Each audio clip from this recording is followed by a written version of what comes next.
What is up, everybody out there in podcast land? It is your worst nightmare realized. Yes, yet another week of Sports Frenzy 2.0. I am the maestro, Kevin Crane. I'm the Conquistador Dave Height. You know you love this show. That's why you tune in every week. And of course, here on November the 9th, 2022, this will hit the morning of the 10th. We will start first and foremost, as we do here throughout the winter, with the NFL. And boy, did we have a wonderful, even though it ended up being a Bears loss, a wonderful, mammoth, fantastic game between the Dolphins and the Bears at Soldier Field this past Sunday. Yeah, it's just a shame it wasn't aired locally. Yes, yeah. Ugh. Had to go out to a local BW3s to watch it. But we saw a record-setting performance from our quarterback, Justin Fields. Yep, new rushing record for a single game by a quarterback. What did he put up? Was it 175? 178. 178. Yep. Good Lord. Final score, 35-32. The Dolphins did prevail. Very, very bad non-call late in the game. Should have been pass interference called on your Dolphins. Yeah. On Chase Saw Claypool. The replay. Yeah. That was a classic case of pass interference. Yep. That the officials dropped the ball on that one. Yep. But it is great to see Justin Fields finally maybe turning that corner here over the last 3 weeks. He has been spectacular, dare I say. He has been one of the top 5 quarterbacks in the league over the past 3 weeks. It looks like Getsy has finally tailoring the game the calls to fit around his skill set. So they're rolling him out, more designed runs, letting him throw the deep ball a little more. And of course, still have to work on those intermediate throws, but yeah, and they still haven't been able to figure out a way. It's only 1 week. Haven't been able to really figure out a way to integrate Chase Claypool into that offense fully yet. But Darnell Mooney, I think it helped him it took having Claypool on the field, so they couldn't just focus on Mooney. And Kmet, too. Kmet is finally showing what he showed at Notre Dame, being able to catch the ball and run with it, pick up yardage after the catch. He's finally adjusted to the NFL game. Yeah, now my one complaint's going to be the same one it's been here since they traded Robert Quinn and then eventually traded Roquan Smith. You did not have to destroy the defense to bring in Chase Claypool and open up this offense. No, you needed some semblance of cohesion on that defense. You needed it up front. They do not have it. Nobody has stepped up into that leadership role vacated by Quinn and Smith yet. And with the guys you're rotating in and out right now, the younger guys, trying to get them game experience going forward, the price you pay is you're going to be in shootout after shootout right now. Yeah, unfortunately, it's either going to be, in my opinion, you're going to win 40-30 or 35-32 like this game. You're going to either lose games like this or win games like this. Now, this week, they'll probably win, but it's going to be, like you said, a shootout each and every week because you've basically turned your defense into a tissue paper defense is what you've done by taking out Quinn, by taking out Roquan. I'm telling you, Roquan, if they had just paid him the damn money and kept him, would have been the difference maker in that game. 3 points. He could have saved us those 3 points at least. Easily. Look at the impact he had on Monday night for the Ravens. I'm just telling you. Eberflus, I know, is doing the best he can. He has been mildly surprising in a good way. Not overwhelmingly great. He's not like Brian Daboll out with the Giants, where he's going to be in contention for Coach of the Year. But he's not Nathaniel Hackett in Denver either. Yeah, he's not Matt Nagy. But Poles is an issue. You guys you haters of my man Ryan Pace. Now what do you think about him? Now the man who got us Justin Fields, if this keeps That up, was a I save want my a ass full-fledged pick. apology from all of you haters. I'm not apologizing for anything I said about Pace. Even if Justin Fields ends up being the best Bears quarterback we have seen in 30 or 40 years. Pace has had far more misses than hits.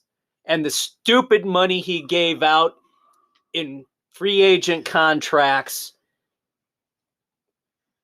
no, I will not give Pace. I'll give him credit How for Fields, many but nothing franchises else. out there? Again, I'm jumping the gun. I know that.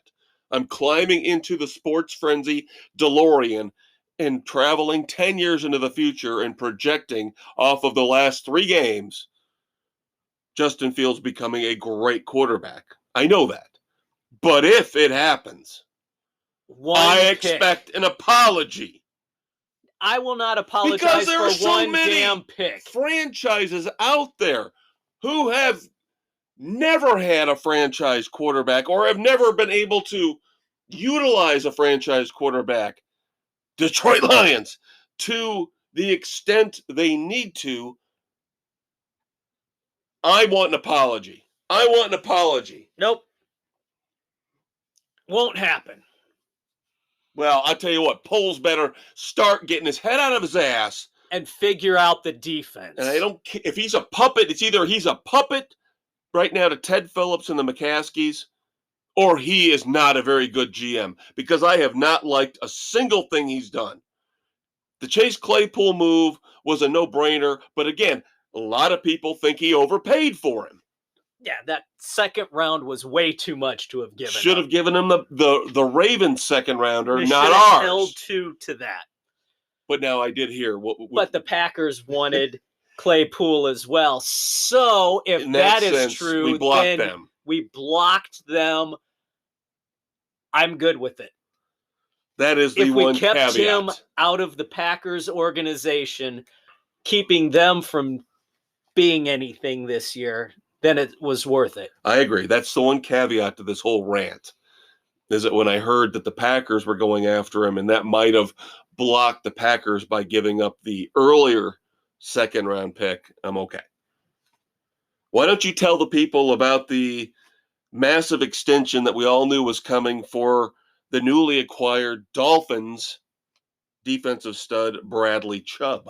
Oh, my God. What was it, 110 million? 5-year, 110 million extension. Oof. God, where's Miami getting the money? They're shelling out a lot right now. Yeah, I know. I wish I could be a capologist. Yeah. I wish I could figure this all out. We will see. They're going to have to pay Tua here within the next year to 2 years. Yeah, they're going to have to. And at what expense? I mean, the way he's playing right now, he's got to be worth at least $30 million a year. Easily. In this market. Yeah. By winning. They've lost when he hasn't been there this year. So he's solidifying himself as the guy that they need. And they have to pay Waddle too. Or do they let Waddle go since they've got Hill, try and trade him and look at another young receiver they can get on the cheap? Waddle and Tua, man, they have that connection. I know they do. They have that connection. How much are you going to pay for that? So this would tell me that, again. Now, Gesicki is one that will go away. He will go away, yes. Yeah, so it's obvious he's not fitting into this offensive scheme at all. No. And I imagine what they're going to do. And then they're running back by committee. It's probably going to stay in place. They're going to keep that, but I can see them drafting and going on the cheap there. Yeah. So there are some places they could probably shave. Of course, now that you've paid Bradley Chubb all this money, you don't have any money for defense. Yeah, I wonder how much longer it's going to take, depending on how much of a cap hit they would take. Who's the other big high-priced guy on the defense? Xavier Howard. Stud cornerback. Yeah, how many stud cornerbacks have we gotten rid of over the years? Well, you might have another one. You might get another one. Well, you might get another one, because that's a lot of money between your quarterback, your 2 wide receivers, now your stud pass rusher that you just paid, just acquired, and then your star cornerback. That's a lot of money wrapped up in 5 players. Projecting a year or 2 into the future. but those are the key positions that you have to have. I think they're more likely to let Xavier Howard go than to get rid of Waddle. I just think that the bond between Tua and Waddle is too tight. It is. And then, of course, the shocking upset game of the week in the NFL, the Jets beating the Buffalo Bills. And on top of the fact that the Jets beat the Bills, now we have a huge question mark hanging over Josh the Allen. MVP to this point. Josh Allen with a sprained UCL. And for those of you football fans who don't know, that's typically the ligament that when it's damaged in a pitcher requires Tommy John surgery. So. And if you've seen or heard, there's footage, on-field footage of when he threw a ball late in the game. Now, he came back after this and threw like a 50-yarder, but you can see him clutching his elbow after throwing a pass late in the game.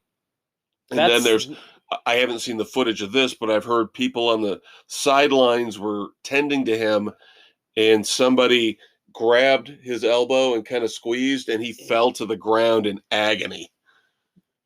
They're saying he's day-to-day right now. Watch out, kids. This could wind up being a little more serious than they're letting on. When I saw sprained UCL, I'm like, oh shit, Tommy John surgery done for this year and the better part of next. Mrs. C lighting candles. Not yet. I don't think she's made the connection. I told her that he sprained it, and it's not going to be good. Now, of course, in this game, which I found amusing, I knew this was going to happen at some point. I was waiting for it. One of those stupid-ass sky cams, this time for CBS, broke. The cable broke. Camera fell down. 12-minute delay. Jeez. Of course, I love Robert Sala's reaction after the game when the reporter asked him about it, because it stalled out their momentum. Now, luckily, they were able to bounce back, get right back where they were, and win the game. But somebody asked him about, how did you feel after that cable broke and the guys had to sit there and wait and wait and wait? And he said, only happens to the New York Jets. Now, I heard another story, though. There were people in the stands that got hurt. Oh, from the cable snapping? Yeah. There was a guy who came back and hit him. Called into the fan early in the week after the game and said he had to go to the hospital, got a couple of broken fingers. I wouldn't be surprised. There's a lot of tension holding those things up. Yeah. And the guy says, no, I'm not going to sue him. And of course, the hosts are like, what, are you crazy? Sue him! Sue him! Season tickets for life. Yeah.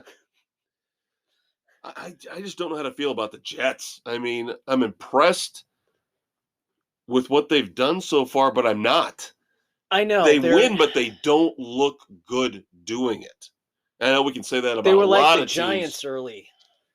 I think I have more faith in the Giants right now than I do in the Jets. This is a weird year. I mean, a lot of underachieving teams. You got so many underachieving teams. And we'll talk about you got a lot of mediocrity and just a handful of good teams.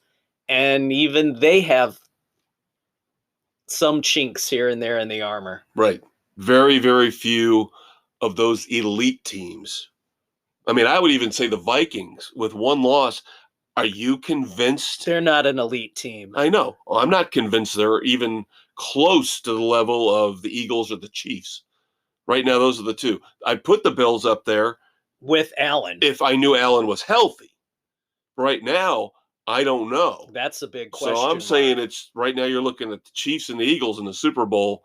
Maybe the 49ers will have something to say before this is all said and done. But that's it in terms of the cream of the crop. Yeah, it's very, very few.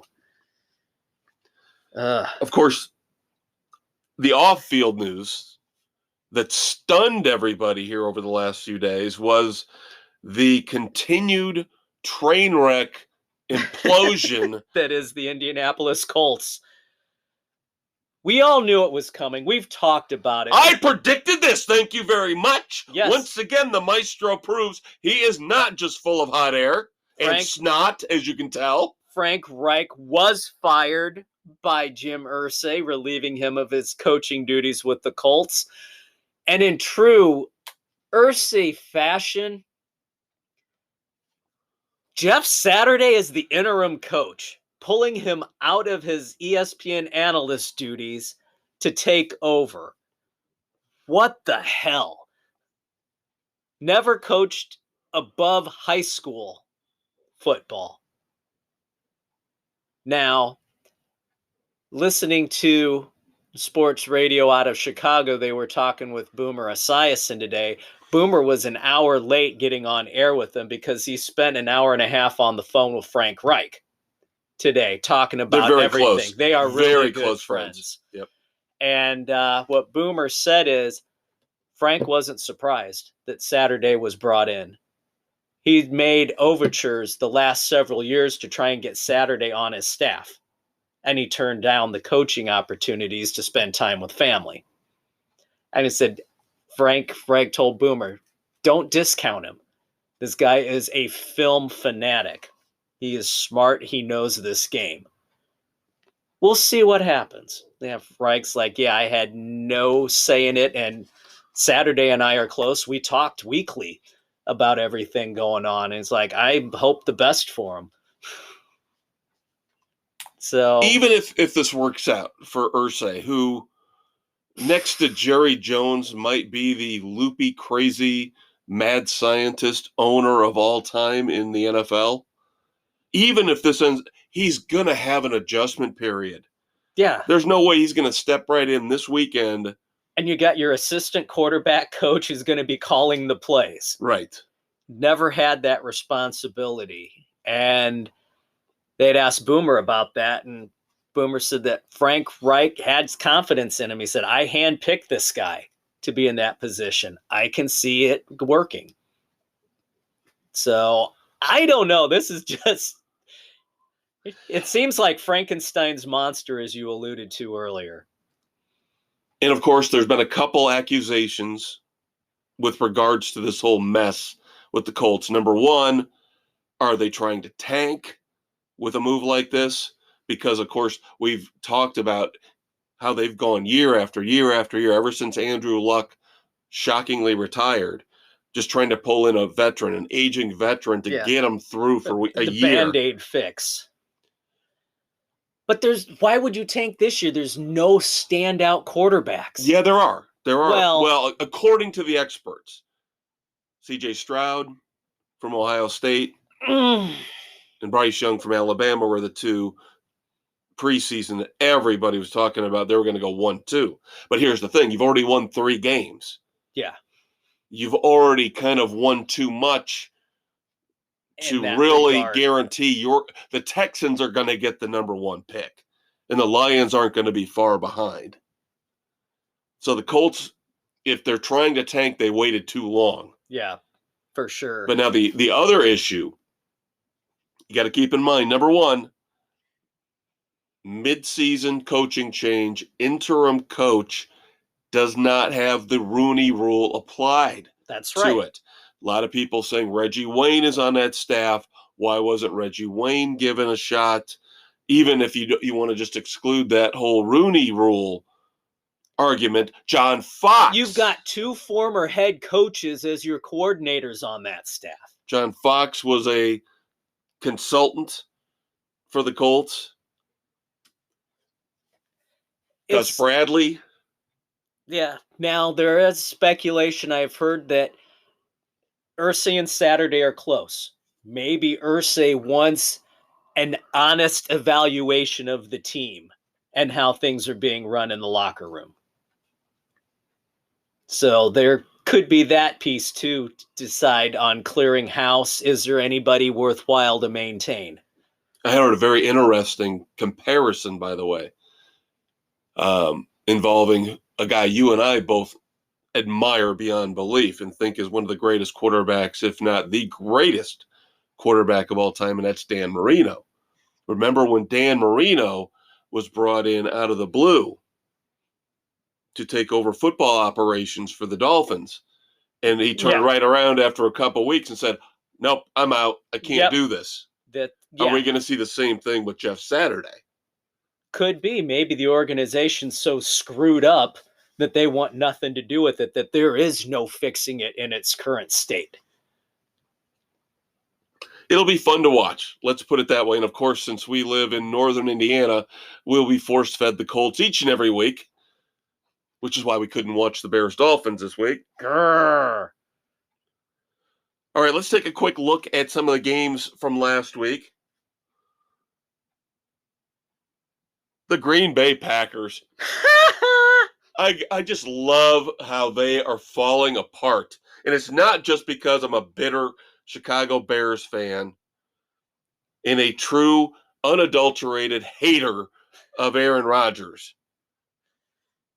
But I never liked Matt LaFleur as a head coach. I didn't think he was that good to begin with.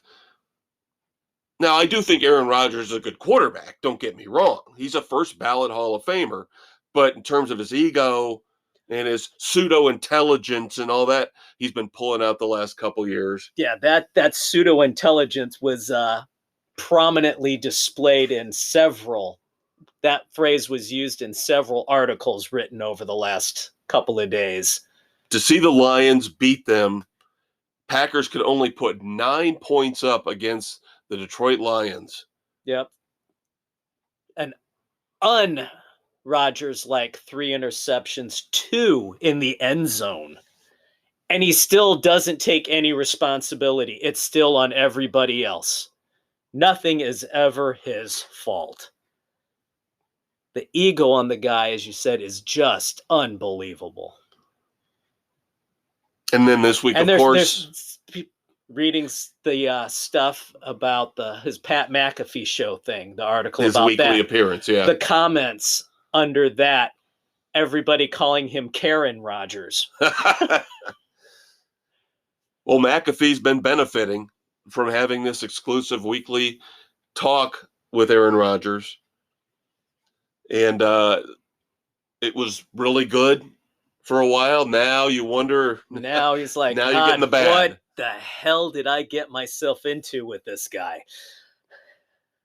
It's just bad. And it doesn't get easier for the Packers, even though they're home at Lambeau. They take on the Dallas Cowboys. We'll get to that pick probably in segment 2 because there will be, as always in NFL, spillage. We don't know what the hell is wrong with the Raiders. Oh, yes, we do. Josh McDaniels. That is the only change made in that team other than the upgrade at receiver, bringing Devontae Adams in. McDaniels has been awful for that team. They can't hold leads. No. And now they just released their first-round pick from a few years ago, safety Jonathan Abram. Who the Packers just scooped up. Just like the Bears scooped up Leatherwood. Right. Another first-round pick. They're trying to purge themselves of all the Mike Mayock picks. Which were not horrible. But McDaniel wants his team. And, of course, we're referring to the fact that the Raiders blew another huge lead against the Jaguars last week. Ended up losing 27-20 down in Jacksonville. And now, of course, I have heard over the past few days, they're trying to blame this all on Derek Carr now. And there is a moderately easy out for the Raiders after this season, where if they, even though he has an extension, he just recently signed, they will not take a huge dead cap hit if they decide to release him or trade him in the offseason. Amazing. There will be a lot of teams clamoring for David Carr. Derek. I was actually, you know why I said David? Because I was thinking Texans. The first team that might go after him is the Texans. Who destroyed his brother's career by never putting an offensive line in front of him. Yeah. I was just thinking about, like you were saying, maybe the two quarterbacks that are supposed to be front and center. I mean, obviously Alabama's lost twice, so maybe Bryce Young's starting to slip. We'll see with CJ Stroud. But if the Texans look at those two and say we're not really sold on either one of them, why not draft a stud defensive player or a stud offensive lineman if you do end up with that first pick if you're Houston, and then go get Derek. Parlay and pick up Carr. Go get Derek Carr. Wouldn't that be kind of cool? If he wants to come down there with the shell shock factor. It's like every team, with the exception of the Lions, entire different regime down there. Every team, with the exception of the Detroit Lions and maybe the Cleveland Browns, there are cycles. You go through cycles: down cycle, up cycle, down cycle, up cycle. The Texans will get better. They will get better in a couple years. Right now, I think they have a more promising future than the Colts do. Oh, by far. There's definitely more young talent down there that you can see. The Seattle Seahawks, Geno Smith, Pete Carroll continue to surprise. Now, I don't know if this was a surprising win, but hey, you go into Arizona, going in on the road, beating a decent, not a great, but a decent Cardinals team, 31-21. Keep on rolling, and now they roll into Germany like a bunch of Panzer tanks. No, the Germans had the Panzers. Well, then wouldn't they roll into their own stadium? They're the Americans going into Germany. Come on, they're rolling in the Shermans. I sound like John Belushi in Animal House. What happened when the Germans bombed Pearl Harbor? Don't stop him, he's on a roll.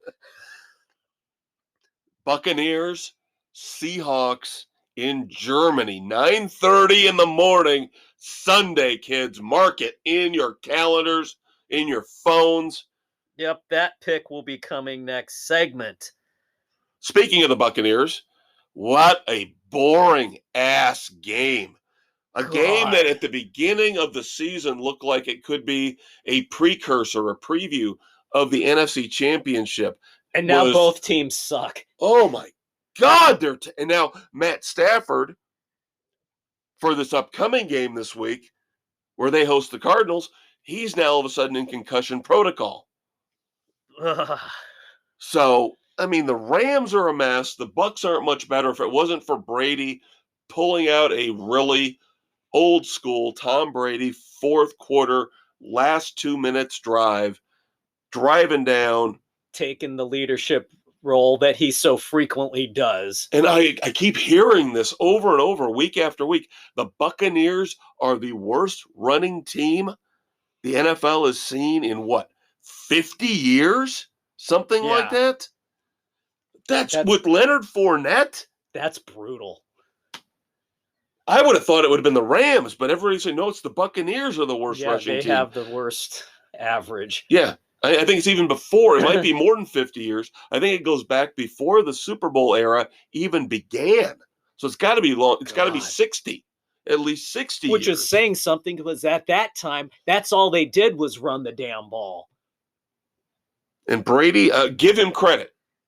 45 years old. Now that the divorce thing is over, could see him come back and play next year. He looks fine. It's just you can't put it all on him. No, you got to give him some kind of a running game. It's Todd Bowles is the problem. Again, the coach is the problem, just like Vegas. Titans put up an admirable fight against the Chiefs. Took them to overtime. Bizarre game. Pat Mahomes puts up tons of yards, great numbers. But again, the Titans figure out a way to control the clock with the running game. They don't break. Yep. And they control the clock. But the Chiefs win 2017 in overtime. Ravens are starting to look a lot better. Gee, their defense sure improved when Roquan joined them. They go into New Orleans, beat the Saints 27-13 on Monday Night Football. So that will wrap up our recap of Week 9. Next segment, we will start off with our picks for Week 10. Dave and I will be right back, kids.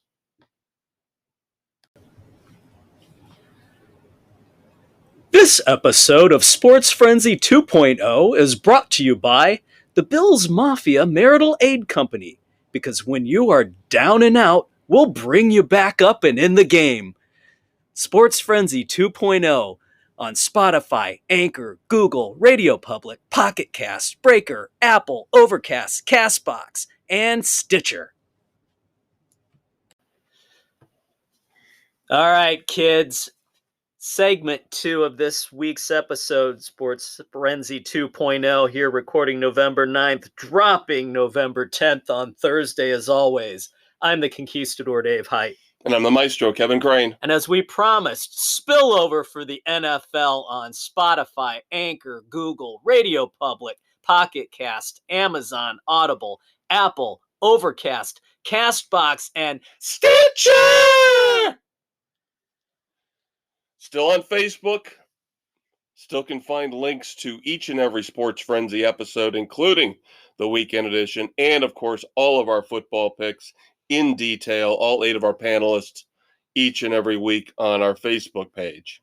Yep, this go round, we only have 5 of our panelists in before taping. And it's not the late people. Well, Nick is usually tardy. Yeah. But otherwise, yeah, Mrs. C's in.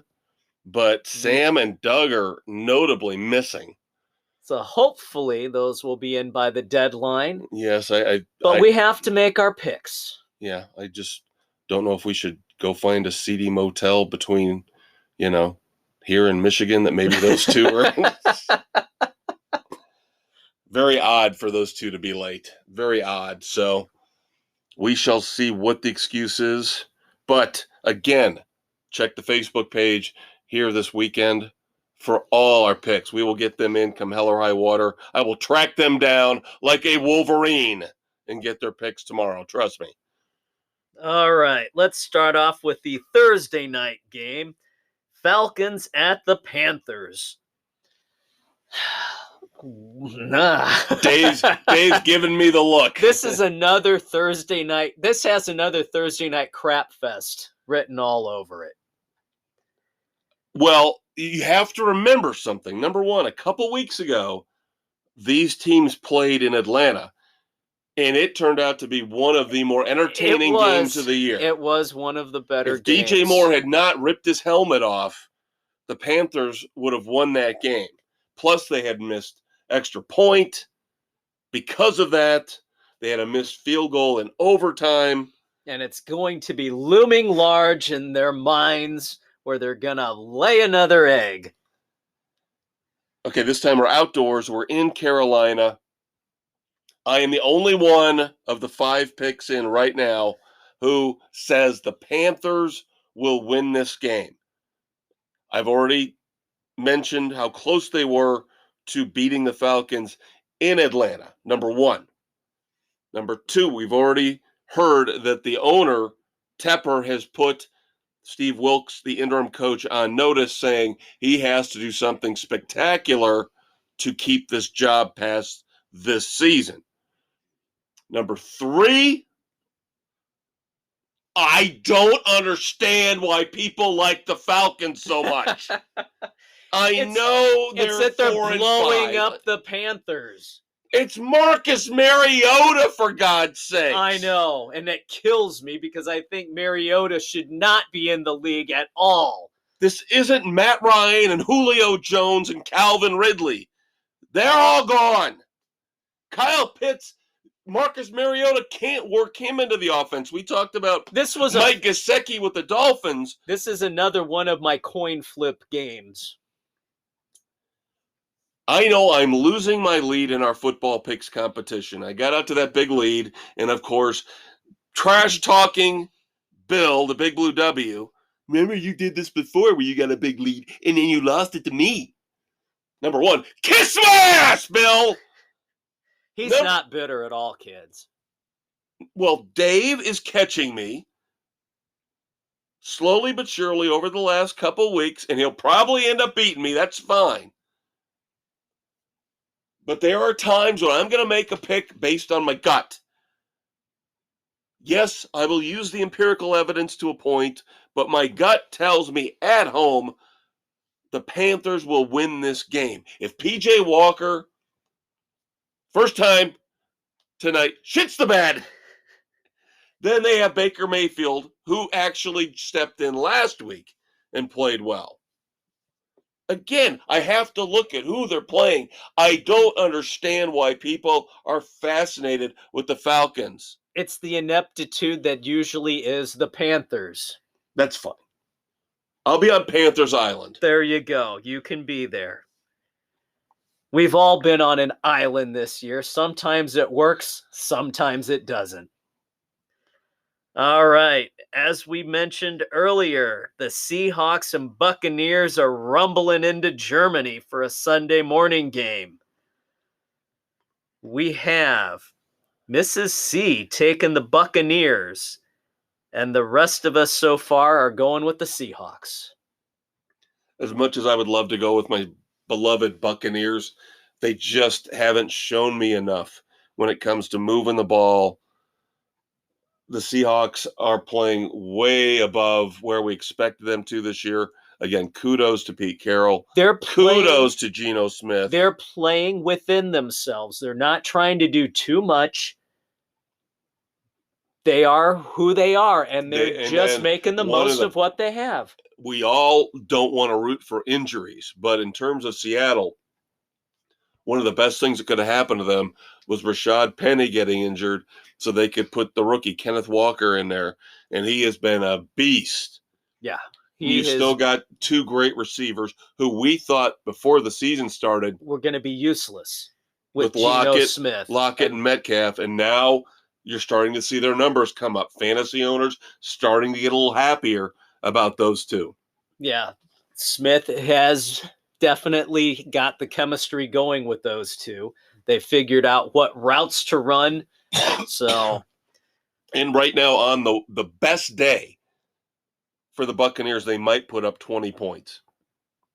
Seattle can put up more. Seahawks can do that. Yeah. Easily. This one's tricky, kids, because, of course, we mentioned injury issues are involved. The Vikings going into Buffalo to play the Bills. Huge game.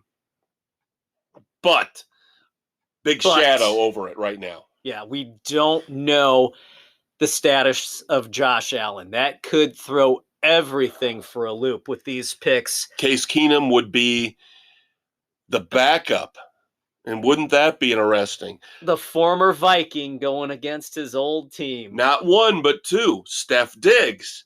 Yes. It would be Case Keenum and Stephon Diggs, who had been the quarterback receiving tandem in Minnesota. And, of course, famous for that miracle in New Orleans. Yep.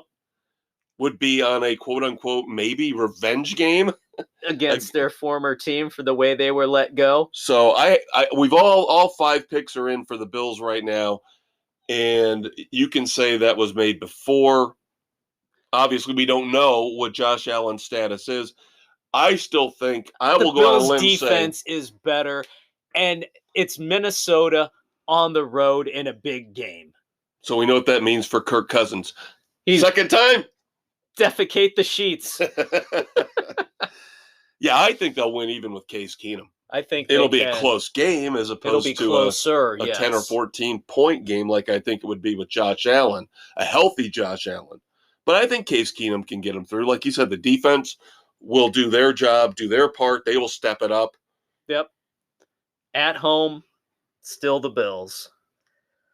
I initially didn't put this one on the slate, but after the Bears' performance in a loss and then the Lions actually beating the Packers, I thought, what the hell? What the hell? Let's throw the Lions at the Bears on this one. Maybe that's why the elder statesman hasn't got his pick in yet. He's still waffling on this pick. Now the Lions, their offense has dialed it down over the last few weeks, but they do still have one of the top, by the numbers, offenses in the league. The Bears are starting to climb a little bit with respect to that. Now they have the number one rushing offense in the league, thanks to Justin Fields for the most part. Yeah. The Bears are playing so much better right now. I have a hard time seeing the Lions keeping up with them. The Lions offense is sputtering right now. There's still no defense, although how bad are the Packers playing on offense right now if the Lions defense held them to under 10 points? So I just don't see the Lions stopping that Bears rushing attack. Nope. In the end, we will eat the Lions' kneecaps. All 5 of us so far, Bears. Yep. Moving on. The God, now I have to get in my boat and sail from Panthers Island to Broncos Island. Yep, as the Broncos are going to thunder into Tennessee to play the Titans. Everybody except for me takes the Titans. I know this is a crazy, crazy pick. But again, I have my reasons. I'm sure you do. I do not like this whole Titans setup with run Derrick Henry, run Derrick Henry, run Derrick Henry, and we'll figure out a way to win the game. The deception from last Sunday night's game. Oh, they went into Kansas City and they went into overtime and they barely lost to the Chiefs. Did you see the numbers that Pat Mahomes put up on them? It was just a fluke that the Chiefs couldn't get the ball in the end zone. It's Russell Wilson who's playing like with garbage. With a bye week to prepare and rest. They did not trade any of their weapons on offense. Yes, they got rid of Bradley Chubb. They brought in Chase Edmonds. Maybe he adds another dimension to that offense. Maybe not. I'm not saying he's going to do anything spectacular. But that defense is still solid. Even Nathaniel Hackett can figure out, I don't know if it's going to be Malik Willis, who throws the ball 5 times a game, or it's actually going to be Tannehill. You stop Derrick Henry and make them throw the ball. It's Hackett. He will find a way to blow it. The it. Broncos finally figure it out this week. They pull the upset. They beat the Titans. Boom. Confetti. Just have your island flood over. Give me a game back. It's the Titans. And I was almost on an island on the next one if it wasn't for Mississippi. Yep. Saints at the Steelers. God. Really, can you expect anything out of that Pittsburgh offense? Have you seen who the quarterback is for the New Orleans Saints? You can't expect anything week out of anybody. in and week out, Mr. Dalton will Dalton all over himself. And even if they put Jameis Winston in, if they finally make the change, we all know how consistent and reliable he is. Again, bye week. Steelers have had an extra week of preparation. It's not going to help. They're at home. Kenny Pickett at some point's going to get better. At some point, Najee Harris is going to start running the ball better. Maybe. Losing Chase Claypool doesn't hurt them because they weren't using him I wasn't in that even offense. looking at the Claypool factor on that. They still got they do not Deontay inspire Johnson anything. And Pickens. They can't figure it out. Steelers will win at home against the pitiful Saints. The Saints will go marching in. Mrs. C agrees with me. The other 3 picks, including this cynical bastard sitting next to me, those guys go for the Saints. That's right. Cowboys go up to Lambeau to play the Packers. Yeah, that's a no-brainer for everybody. Cowboys across the board. Wasn't a no-brainer. I don't think it's a no-brainer. I'm telling you, as bad as the Packers have looked, and this is going to sound melodramatic, and I don't care. Even with the vaunted Cowboy defense. Aaron Rodgers, he's like a slumbering rattlesnake. And I don't like him. I'm reveling in his failure. We thought that for weeks now. I know, but at some point he's going to bite somebody. And this is at Lambeau. We got to remember, the weather is going to start turning bad this weekend. We've been reveling in 70-degree weather here in the upper Midwest. That's coming to an end here in a couple days. How are Dak Prescott and Ezekiel Elliott and CeeDee Lamb going to be able to handle, oh my God, it's 30 degrees. Oh my God, where's our comfy AT&T Stadium? I'm just telling you. I took the Cowboys along with everybody else. Maybe it won't be as... But it's going to be closer than you think. We'll see. I will be impressed if it is. All right. Cardinals are going to fly up to LA to take on the Rams. Oh, now, God. Of course, we mentioned there is an injury issue here with Matt Stafford. That might not be a bad thing for this team now. Their backup is John Wolford. He actually beat the Cardinals a year or two ago. So he's not a bad... It's like the Case Keenum situation with Josh Allen in Buffalo. He's not a bad fallback option, especially considering who you're playing. Right. And let's face it, Stafford has not been playing well. No, again, he's looked like garbage. Might not Maybe be a bad this thing. is the change that they need. Yeah. So instead of pizza, concussion. Yeah. But I'm taking the Rams. Rams at home. You want to talk about a team that I have lost complete faith in over the last month is the Cardinals. Now you got Hopkins and Kyler Murray yelling at each other on the sidelines. Already. When they were just a couple of weeks ago, Murray was yelling at the head coach, Kingsbury. Yeah, there's chaos running supreme. They never should have given Kyler Murray that extension. Never. No. They shouldn't have given the coach that extension either. Nope. Not a good Rams fit. For everybody except the Big Blue W. Maybe he heard that news right before he sent his picks in. He didn't. Potentially. But, so the Big Blue W goes with Arizona. He's on Cardinal Island at this point. The rest of us all go with the Rams. Yep. Now we have the dinged up Chargers going up to San Fran to take on the Niners. The Bolts lost another player, Austin Johnson, the latest out for the season with a torn MCL and a fractured left knee. Now, I'll give him credit. And this goes back to your love affair with the Atlanta Falcons. You picked against my man Justin Herbert last week. And the Chargers went into Atlanta and won that game without his top two receivers. Justin Herbert won. So why aren't you taking Charger Island this week?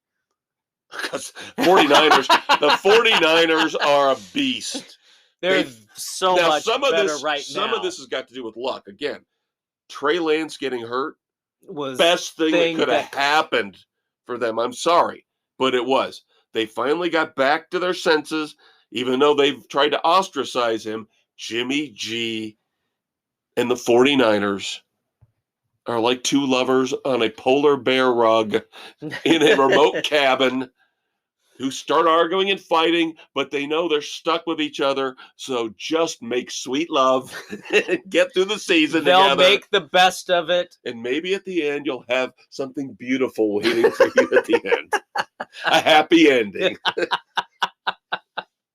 Wow, that's just and then, well, of course, then the knock on the door at the cabin, Christian McCaffrey comes in and says, you want to make it a three-way?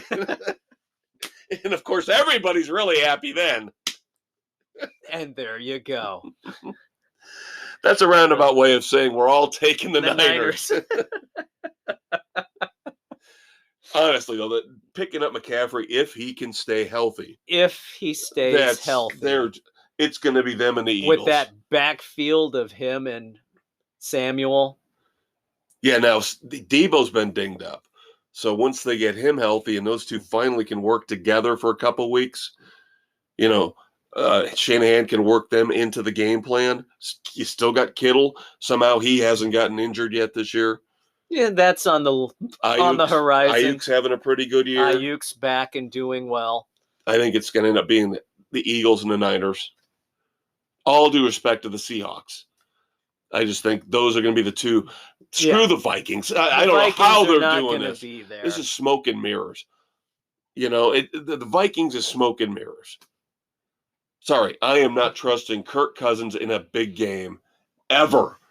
We can't. He's burned us too many damn times. He puts up double the numbers Jimmy G does, but what does Jimmy G do? He wins games. All right, kids, moving on to college football. We're not going to go through all the games last week because it was an absolute disaster for us. It was not good. We were all under 500 on our picks. Yes. 16 games we picked last week. The best of the best bunch of us finished at 7-9. Ouch. And that was it. I, of course, was at the bottom. Well, Bill was technically the worst. The bottom. Bill went 4-12. I went 5-11. Along with Mrs. C, and then the rest of us were the 7 and 9s. Whew. It Again, we're rough. not going to go in detail through all of them. We'll highlight the big games. Of course, Georgia at home beating Tennessee 27-13. I don't know why I did not think Georgia was going to be able to keep up with Tennessee. That was on me. Of course, we had split on that 4-4 among our panel members. Between us, we split that one, so Georgia got it for me. But then, of course, at the time, number 5 Clemson goes into South Bend here, and I said it. I called it, didn't I? I called that one 100%. Now Notre Dame's ranked. Yep. All the Fighting Irish fans are happy. Oh, we're so wonderful. God's team is back. Normally you would have thought Notre Dame beating a top-ranked team, it would have been a super close game. No, this was an absolute ass-kicking in all 3 phases of the game. 35-14. And it wasn't even that close. I mean, Notre Dame pretty much let them score the 2 touchdowns in the closing, second half of the fourth quarter, where they're just kind of just letting the time run out. So Clemson needs to move on from DJ Uiagalelei. He is not Trevor Lawrence. He is not Deshaun Watson. He is and just Dabo not Swinney that good. Is probably just waiting till he can get his next big recruit in at quarterback. So doubly important for Notre Dame to have won that.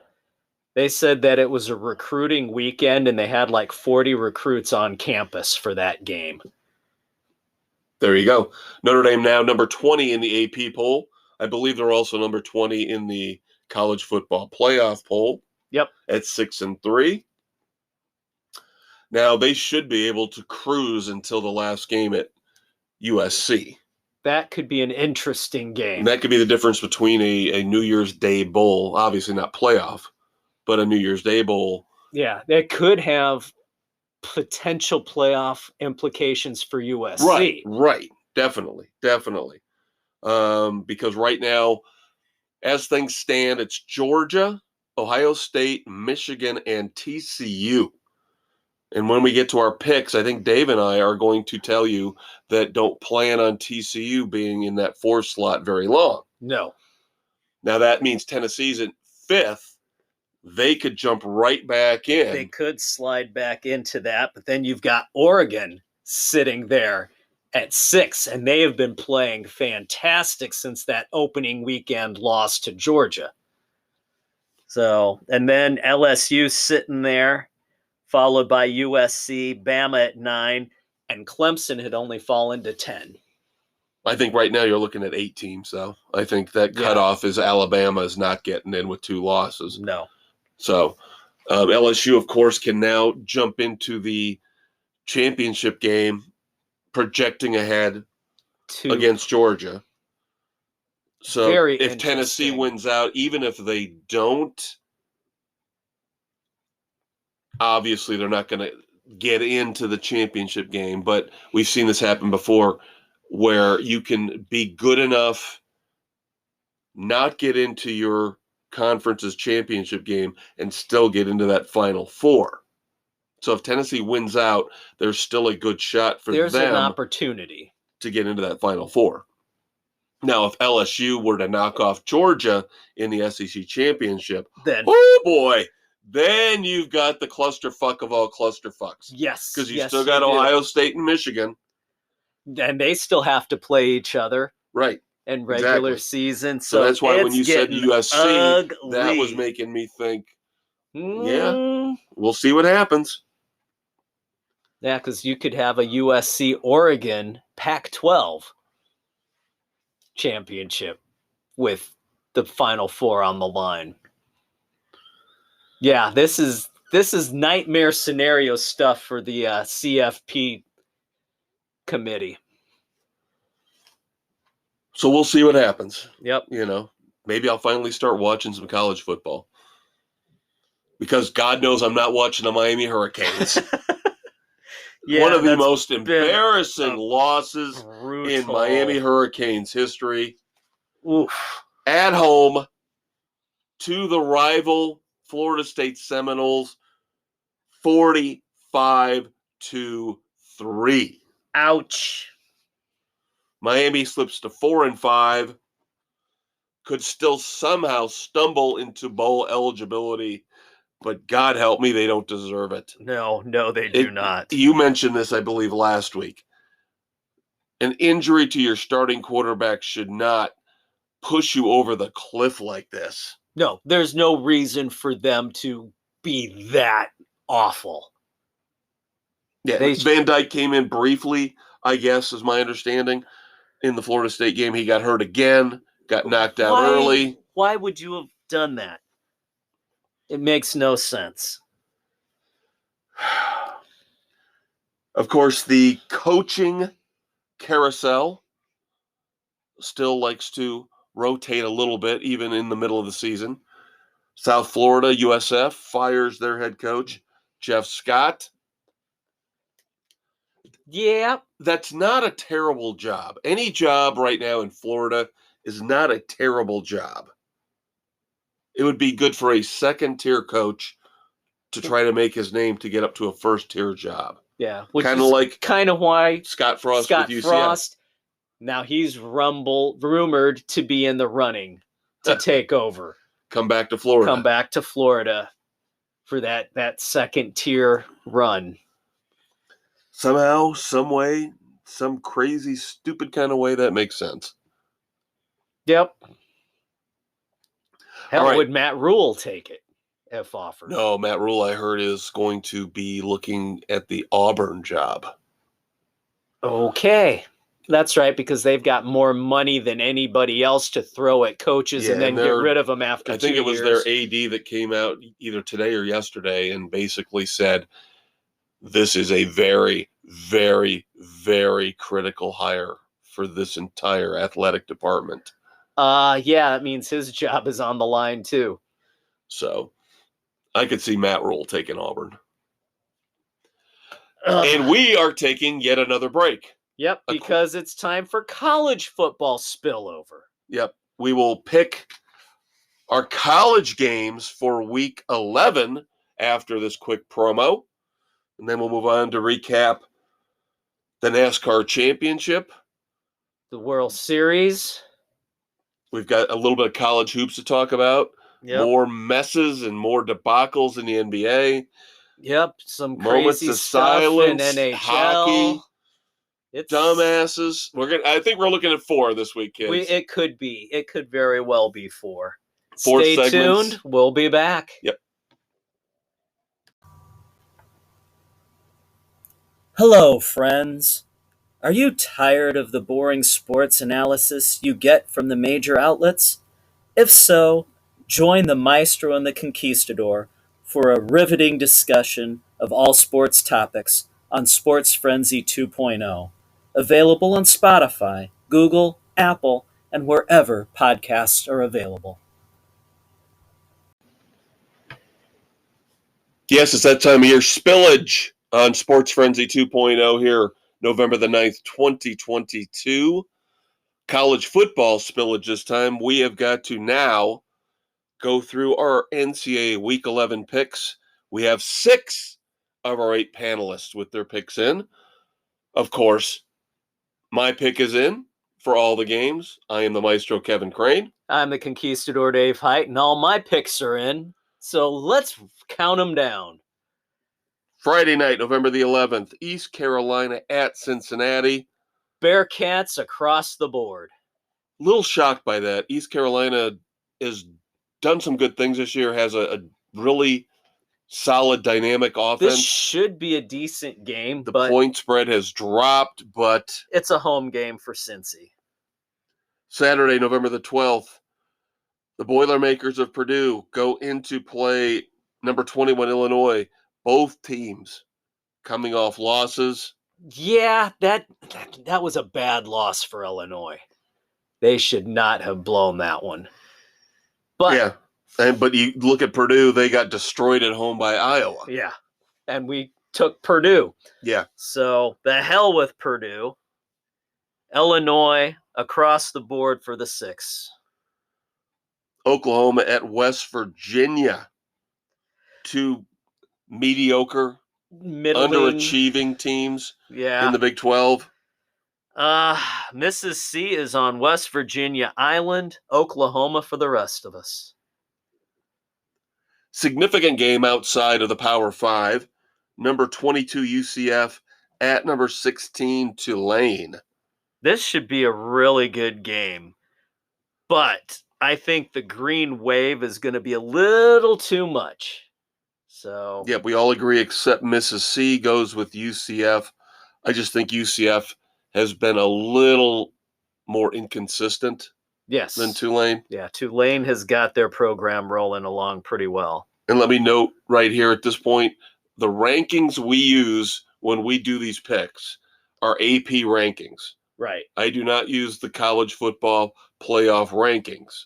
So don't send me messages about, those aren't the rankings for those teams. They are in the AP, the traditional. All right, Wisconsin going into play Iowa. Again, 2 middling, underachieving teams right now. Iowa's got a good defense. But their offense blows. Wisconsin's okay on both sides of the ball, but they can put up some points. Yeah, they've been playing a little bit better as of late. I think that's the sole reason why I'm going with them. Yeah, but it's a split. Wisconsin for you and me and Doug. Iowa for Bill, Mrs. C, and Aaron. Yes, I just disavowed my team, the Miami Hurricanes, in the last segment, but somehow they've made it back onto the slate again in a game between 2 vastly underachieving teams in the ACC. Horrible teams. The point spread is what put this on the slate. They're both so bad. How could the game not be close? Miami at Georgia Tech. Now, Georgia Tech just beat Virginia Tech in another quote-unquote Titanic battle of underachieving, awful ACC teams. So this is Georgia Tech at home. So Georgia Tech for you and me and Bill and Mrs. C. Doug and Aaron going with the Canes. Yeah, I don't think Van Dyke's going to play, so I don't know how Miami's going to score points, even against a very, very porous defense Georgia Tech team.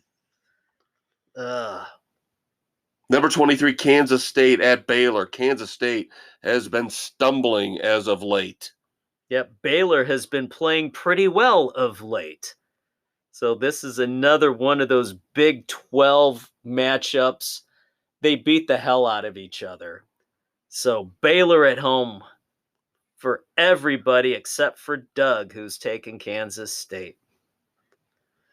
Speaking of, another Big 12 beat up on each other exhibition. Kansas at Texas Tech. Now, Kansas, of course, came out of the gates, surprising everybody like a house on fire. Come back down to earth here recently. Yep. But still playing a lot better than they have over the past decade, I would say. Texas Tech, they're not as strong as they have been in the past, but they're still playing decent ball. So, of course, that means that we've split 3-3 in our panel of the Yep. 6 picks in so far. I have got Texas Tech along with Doug and Aaron. Kansas for me, Bill and Mrs. C. Now, Number 4, TCU. We talked about them in the last segment. We told you we did not think TCU was going to be at 4 for very long because this is the Big 12. And they, like we said, beat each other up. And nobody lasts long higher ranked in this conference.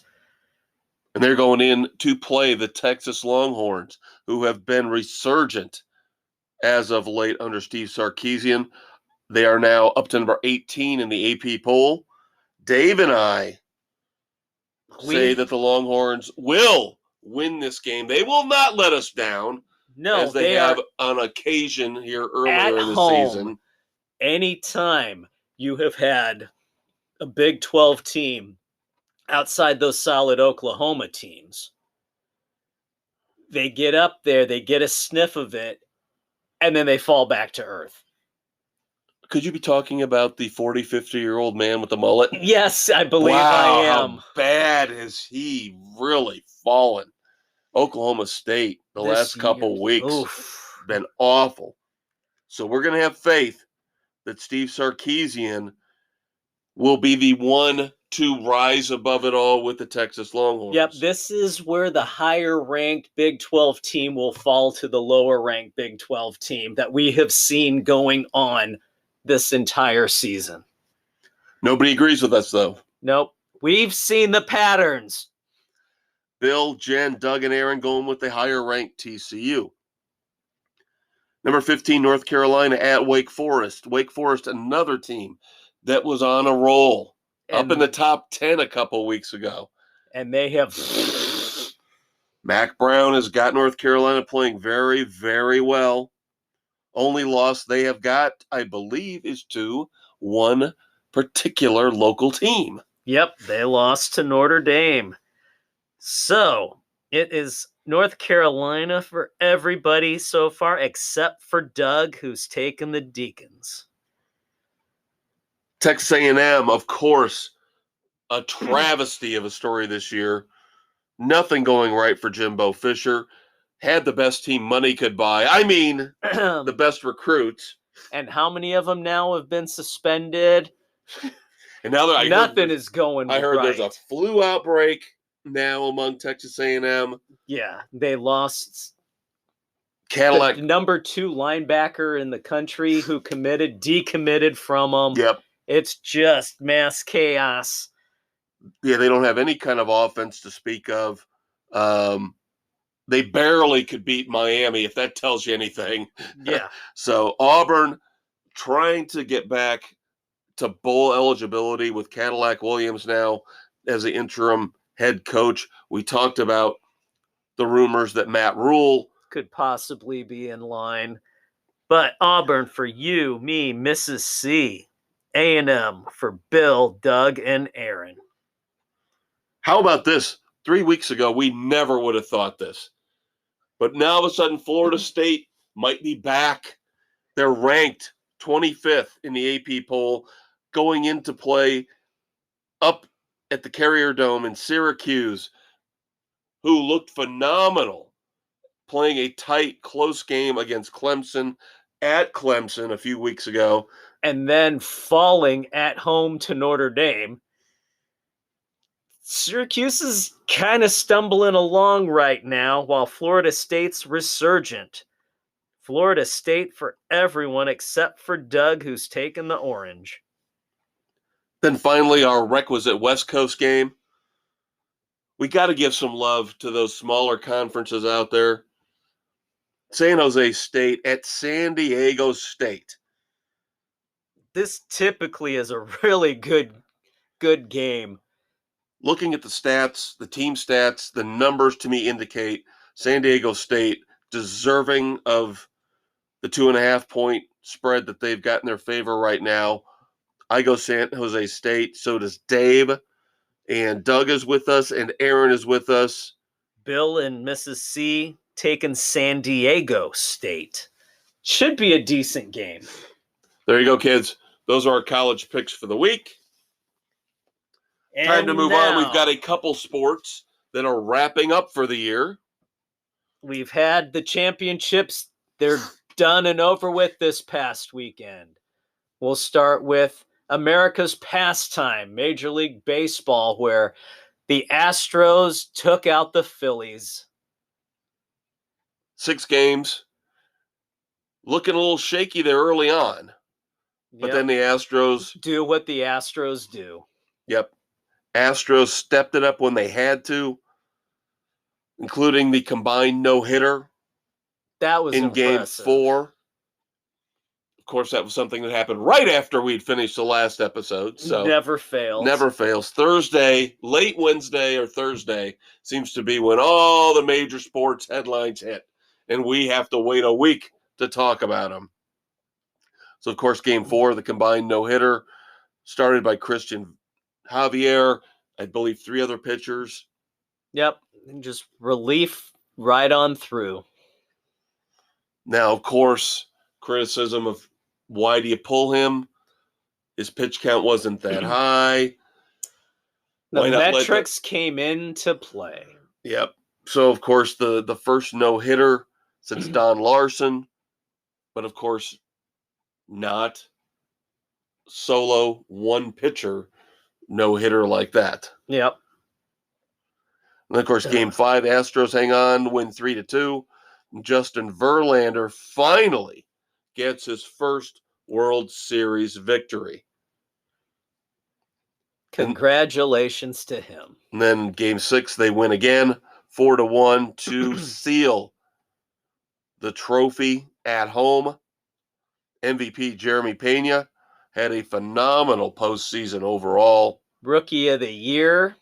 Should be Rookie of the Year. Of course, awards will be handed out here within the next week or two, I believe. Yeah, I think next week is when they start announcing everything, Monday through Friday.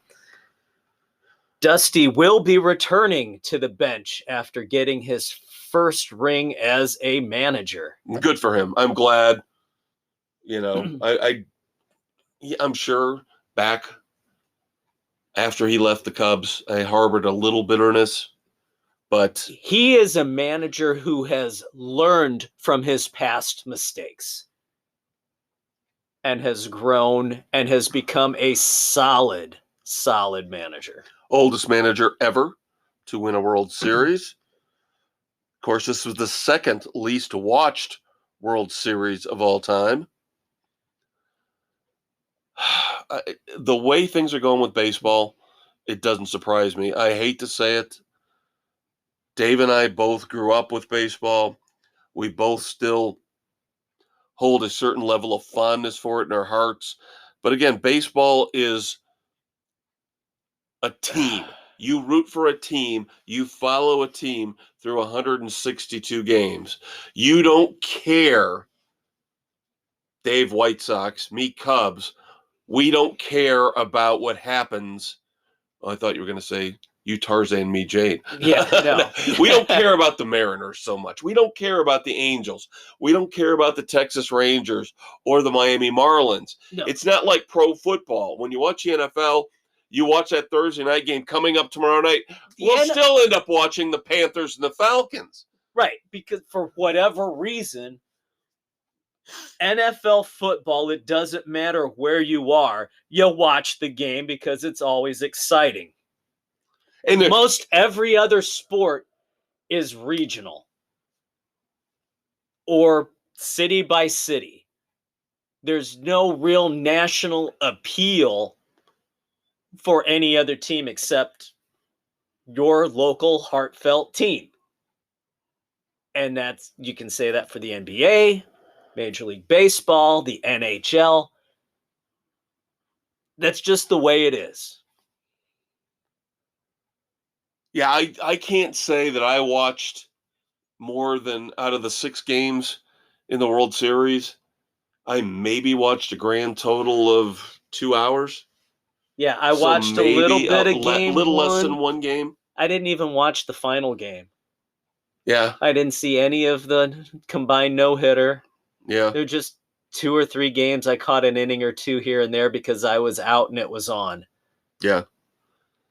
And again, I hate to say that because there is a part of me that does really love baseball. But again, number one, the guy who's running the game sucks. Rob Manfred's awful. He's a moron.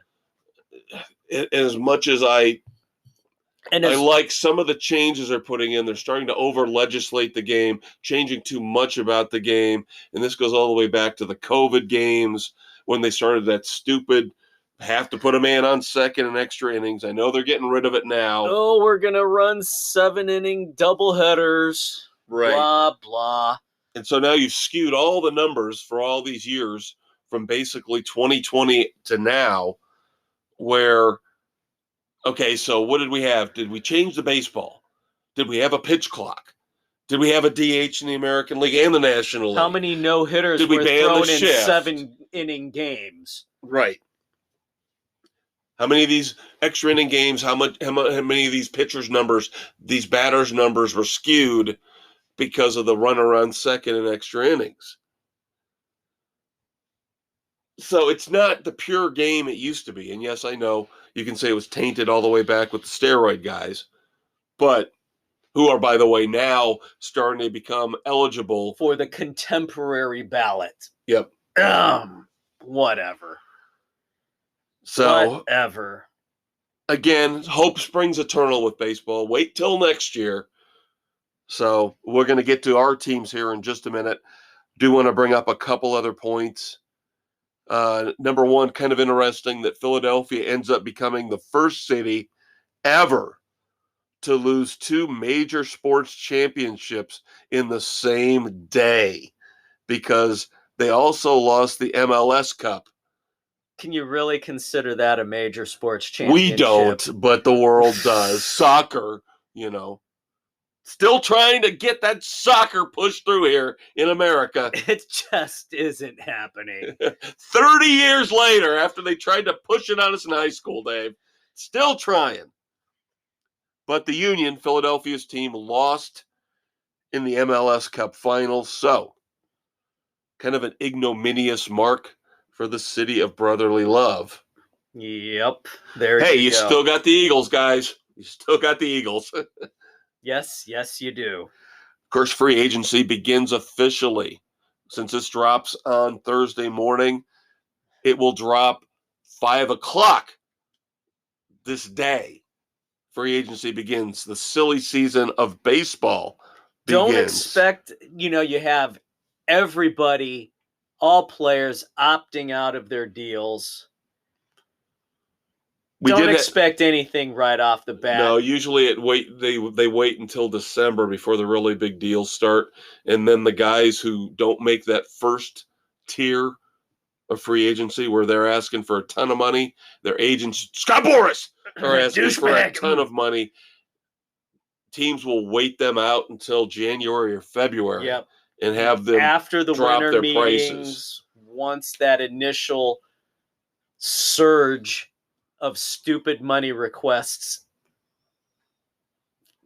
goes away, then the dealings really begin. Yeah, now we did have one. You're going to have 1 or 2 guys panic. Well, Aaron Judge will get signed early. I can't see that bidding war will be fast and furious, and the number will go up and up and up. DeGrom might have to wait. I could see somebody making him wait, a couple teams, because of the injury history. Yeah.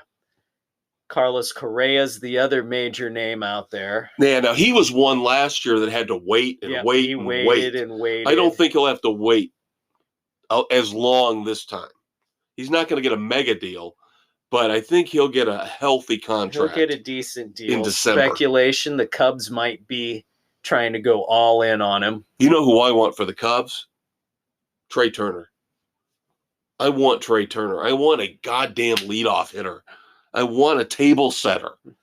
I still think this whole launch angle, exit velocity stuff. My God, just let the guys hit. You saw how bad screwing with hitters' swings affected the White Sox. We had the big boppers. We didn't have anybody get to 20 home runs. 17. Yeah. Right, Vaughn was the highest. Vaughn was the highest with 17 because La Russa, in his frickin' senile mind, trying to be kind of nice here. It's explicit, Dave. Go ahead. The fucking moron, the senile old coot, wanted all these home run hitters to become single and double hitters. And you saw the offense plummet. That's not what those hitters do. You screwed them all up. Yeah, you've got guys who should be hitting for the fences. You've got guys who should be trying to get on base for those guys. Yeah, and you got anybody in that lineup can hit a home run at any given moment when the situation warrants it. You know when to try to swing for the fences or when you want to try and drive a run in. And you take what the pitcher gives you. When you're being coached to hit differently, that makes a big impact on the team. I want to hit the White Sox up here because they've had a little bit of activity over the last couple days, but we did have one big signing even before he could become a free agent. The New York Mets lock up their closer, Edwin Diaz, to a record contract for a closer, 5 years, $102 million. So, wow. That sets your market for closers. I'll tell you that right now. Yep. That's crazy stuff. Now, of course, your White Sox pick up Tim Anderson's option for 2023, $12.5 million. And we've discussed I'm open to trading. Now, of course, two guys, one did not accept or did not AJ Pollock choose his opted option. Out. Right. So it's a $5 million buyout to go away or at least renegotiate. And then Josh Harrison, they did not pick up the option for him. So he gets $6.5 million to go away to those two. I would love to see Pollock come back and play right field every day. That's what we need. I would love to see Jose Abreu come back. The way they're just saying, cutting bait with him. It's a travesty. It's a slap in the face to him because of the pay cuts he took to stay with them. And he's still productive. He is still a great first baseman. He is a leader and a voice in that clubhouse that you can't lose. And they're willing to just let him walk away. Yeah, see, it's been really quiet from what I've seen. And you've got more of knowledge of what's going on with the White Sox than I do. But overall, following baseball in general, it's been very quiet that I've seen when it comes to anything with the White Sox and Abreu. Yeah, that's because they're just willing to let him go. And that sucks. That is the worst feeling in the world. Now, of course, I have a little bit of hope. We've been there with Carlton Fisk when they just out and out released him on a road trip. They couldn't even wait till they got back home. He had to fly home alone after being released unceremoniously. Then after the 06 season where they just let Thomas walk and then still showed the next year that he still had something left in the tank. I mean, these icons with the organization, the way they treat them. And this is a team that's loyal to a fault within the leadership. And it sucks as a fan to see these players thrown away like that. Yeah, I was going to say, I've been there, done that with Rizzo, Schwarber. Now, hopefully we can I know they won't do it because he's too old now. But with Rizzo opting out with the Yankees, kind of be nice to see him take a curtain call with the Cubs. But I agree. It's cold, calculating business, but sometimes it doesn't make a lot of sense because... Especially when the players are still productive and want They're to trying to still do the be Belichick thing. They want to be think with the they're so smart. organization. We're going to get rid of the player 1 year before they fall off the table instead of 1 year after. I'm with you. I'm with you. All right, real quick. A couple of minutes left. Talk about hockey. Of course, your Blackhawks. You can be the judge of a 5-5-2 record. Is that They're good, better. bad? They're better than I thought they were going to be, but it's still a rebuilding phase.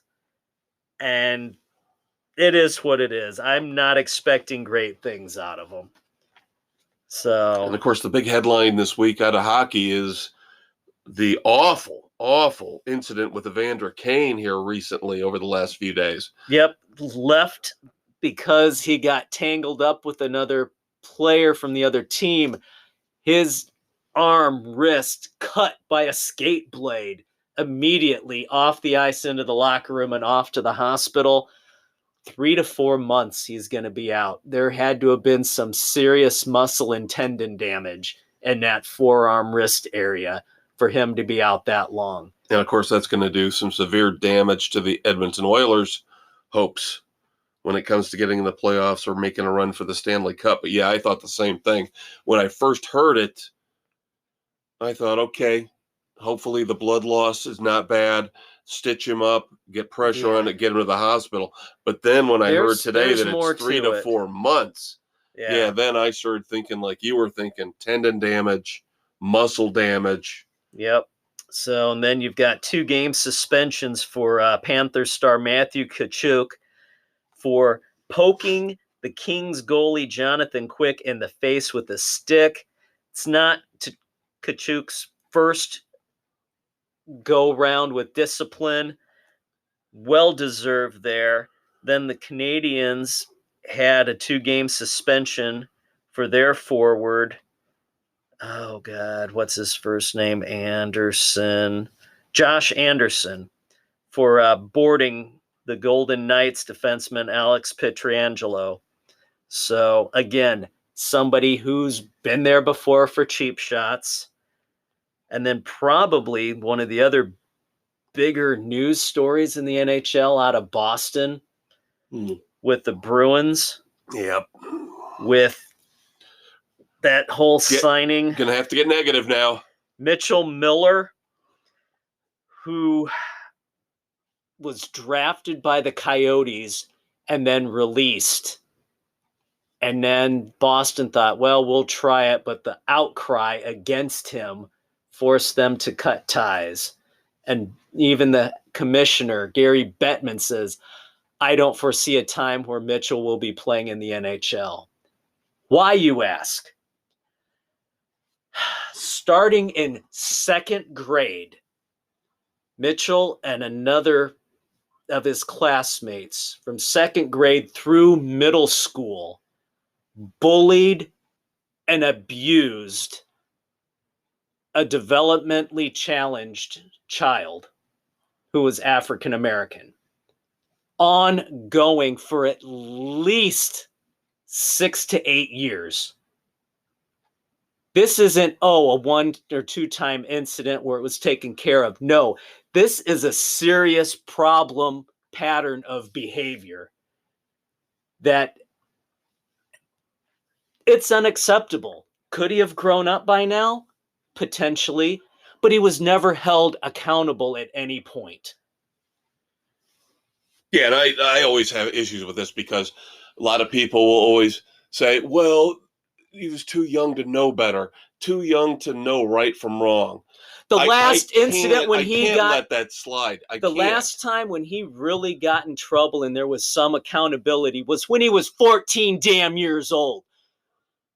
There's a problem with his parents, too, for not taking any action as well. Obviously. The parents, this entitled little bastard. Parents need to be held accountable for that, for not recognizing the problem, obviously. And not dealing with it. He was a sociopath. Yeah. All right, Dave and I are going to be right back for segment 4. Hang with us, kids. Hey, kids, ready for a blast of dairy goodness? Pick up Sports Frenzy 2.0 milk at your local grocery store. Remember, when you drink Sports Frenzy 2.0 milk, you're not only enjoying a healthy treat, you're helping to locate missing sports heroes of the past and present. Our cartons and jugs feature pictures of Peng Shui, Ryan Leaf, and Sammy Sosa as we do our part to find the lost icons of the last 30 years.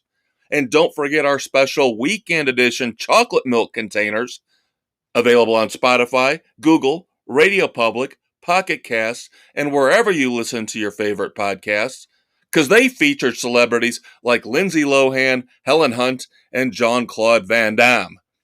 Pick up a gallon today.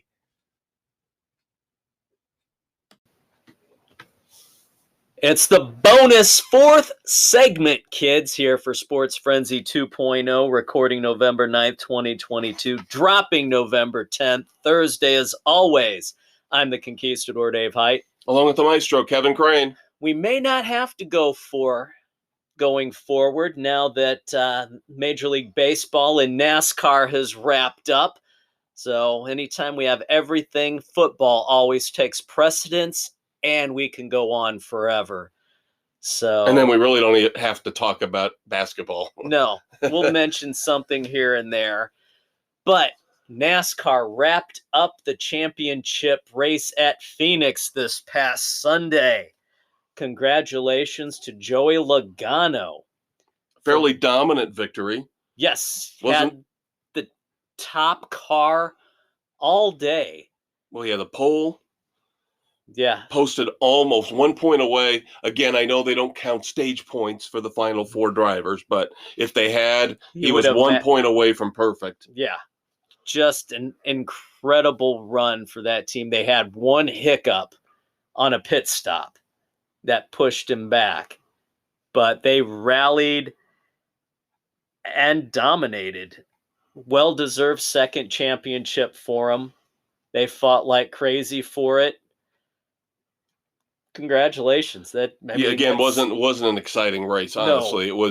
it was pure domination. Ross Chastain made a little run there in the third segment, but that was about it. Yeah, that he got saved by that last caution because the time before his team screwed up a pit stop that put him back, and then Christopher Bell. That last pit stop hosed him, took him out of contention when his rear tire changer's finger got caught up in the hub, changing the tire. They had to back it off to get his finger out, put it back on. The tire, not his finger. Put him back to 15th on that final restart. He couldn't climb any higher than 10th. And then Chase Elliott got cut down in front of Ross Chastain on a restart and got spun and screwed up the handling of the car. Yep, really disappointing run for Chase. Of course, those four, Logano, Chastain, Bell, and Elliott, were the four contending for the title. Good run for Ryan Blaney. Penske. Yes, Penske in general, dominant yeah. on the day. Logano, Blaney go 1-2 at the end. So I agree with the Conquistador and concur. Congratulations on a impressive season and an impressive championship for Joey Logano. Now, it was kind of nice watching the broadcast. Seemed different. Something about it seemed different. A little bit more professional. A little bit more give and take. And oh, that's right. Steve Letart's appendix almost burst. so he wasn't there. He wasn't there. The blowhard wasn't there to take up 90% of the mic time. Yes, it was so nice not to have Letarte in the booth. It was the most enjoyable NBC broadcast of the season. Dale Jr. and Jeff Burton got a little more airtime. Yeah. Showed what they actually can bring to a race broadcast. Yep. Showed that they do know what they're doing up there. So that being said, we hope Steve Letarte pulls through okay. Yeah. And best wishes for him and his family. Yes, the Tony Romo of NASCAR booth. There you go, man. There you go. The guy who just won't shut up. Yeah, I was thinking about this when I realized he wasn't in the booth, and then I heard why, and I was just starting to think about it. You didn't hear the stupid analysis. Well, the thing was, I was trying to think of who would I actually NASCAR, baseball, football, who would be in the booth that I would have to mute a game for, and I came up with Letarte, Bob Costas, Tony Romo, Gus Johnson. There you go. There you go. Now, right. They say about athletes, the will to continue, the will to win never goes away. We've seen it with Tom Brady in the NFL. Well, Jimmy Johnson is coming back, at least partially. Yep, he's retiring from full-time racing. He's got some bucket list races he wants to do, including Daytona, including coming back for Daytona. There's a handful of Right. NASCAR races about he's going five. to run. About five is what I've heard. I'm sure there'll be a few off-road races that he's going to do again.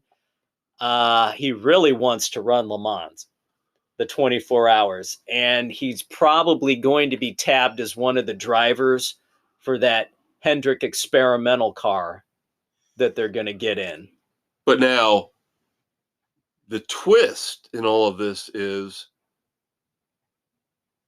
when it comes to the Cup driving in the handful of races, he's not going to be driving for Hendricks. No, he's not. He has got an ownership stake in Petty GMS. Yep. So he is going to be the part owner driver for what he wants to do. Yep. Very interesting. We had championship weekend continue across all of NASCAR. We had Ty Gibbs win the Xfinity. We're going to do the early moment of silence here for his dad, Coy Gibbs, son of Coach Gibbs. Hours after celebrating his son's Xfinity championship, dies in his sleep. 49 years old. The same age as his older brother, who passed away from complications from cancer. So heartbreaking for the Gibbs family and everybody. Just thoughts and prayers for them. And as sad as it is for Ty to lose his father, and of course 49 is way too young to go, but the one thing as a father for Joe Gibbs, for Coach, losing two sons. You can never fathom losing sons or daughters before you pass. That's just the ultimate in tragedy and heartbreak. Yeah, just unbelievable. And a final note in NASCAR before we move on. Well, Zane Smith wins his first Truck Series title. So we'll just finish that up. Yeah, to me, the Truck Series and the Xfinity Series don't matter. I don't care. But still, it's minor leagues. Minor leagues to me. Are we going to start rattling off who won every AA and AAA championship in baseball? We could if we wanted to. Oh, shut up. Shut up, Dave! You got these guys are starting to move up in the ranks. These are your drivers of the future. So why don't we go see minor league baseball all the time? Because I don't want to have to pay major league beer prices at a minor league game. That's why. Speaking of big-time prices, Dave's mentioned, of course, at the beginning of the segment, this is dropping Thursday, the 10th of November. So I will say today, tickets go on sale for the Chicago Street Course race. Packages, $465 for the 2-day event. They're saying later on, it might be possible to get 2-day general admission tickets. Those will only run you $270. But again, bull crap. Chicago's involved, so you knew this. So you know they want their pint of blood. They're going to charge an arm and a leg to get you in there because they got to pay all the union guys to shut everything down. They have the highest frickin' tax rate anywhere to begin with. Chicago is not an inexpensive place. It's going to be one of the most expensive places you're ever going to visit. And even if you get a reasonable room rate, double it because that's what the taxes are going to be. Yeah, I saw those prices this morning. And I was like, I know I've never been to a NASCAR race. It's a frickin' NASCAR race. I It's did not not- Formula One over in Europe. I was going to say, I don't recall ever hearing about ticket prices being in the hundreds and hundreds of dollars like this. It's absolutely stupid and asinine. Speaking of stupid and asinine, let's move on to the NBA, where, of course, They still can't get out of their own way.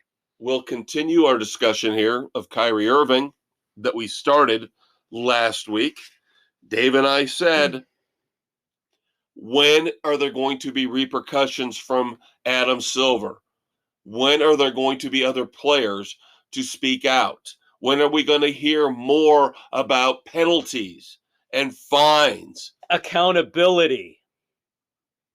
Finally, and it still frustrates me even thinking about it. It took 3 different times for Kyrie Irving to get in front of a microphone and not apologize before everybody finally said, maybe we need to do something. You think? The guy is a frickin' head case.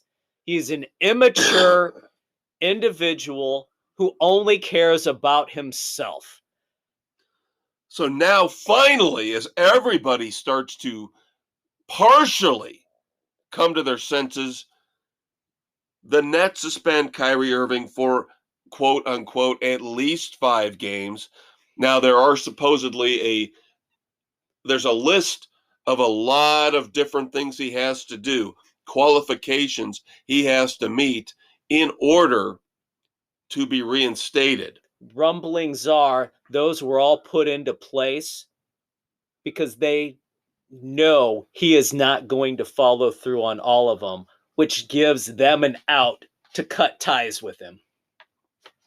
Now, the one thing we did talk about last week that hit while we were taping, and you had the update because it happened literally while we were recording our episode last week, was the money they were giving to the Anti-Defamation League. Yeah. Good for the ADL. The ADL said, we don't want your damn money because you won't apologize. Exactly. You won't decry and denounce anti-Semitism. So we don't want your $500,000. We want contrition. Good for them. Take accountability. They were the first ones to finally start making some sense of this. Now, Nike, of course, paragons of virtue that they are, said they have suspended their relationship with Kyrie Irving and will not be launching his new shoe. Oh, and the world stops turning. Gee. Then, of course, we talked about how the Nets were going to make another mistake, hiring disgraced Celtics suspended head coach Ime Udoka. Yep, trying to bring him back into the fold. Then they just came out and they said, we're just going to hire our interim coach, Jacques Vaughn, full-time now.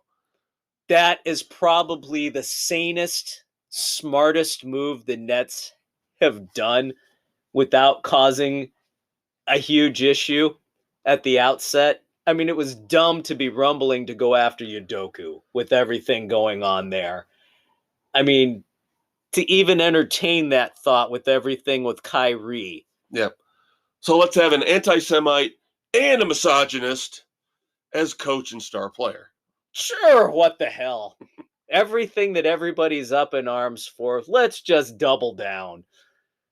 Unbelievable. Now, of course, the Nets, believe it or not, shocking, are not the only NBA team dealing with morality issues. The San Antonio Spurs last week waived their 2021 overall number 12 pick, Joshua Primo. Initially, word was that Primo made it sound like he was one of those troubled snowflake souls who had trauma issues in his past that he needed to work through. That he needed counseling. Huh. Yeah. Turns out that the Spurs were jumping on an issue, unlike the Nets, who let the Kyrie Irving thing drag on and on and on. The Spurs were getting in front of this problem because it turns out that Joshua Primo had exposed himself at least 9 times to a team counselor. Who reported it time and time again. And the team didn't do anything to stop it except for not renew her contract. Really? Really? I've always They thought, need to be held accountable as a team by the NBA.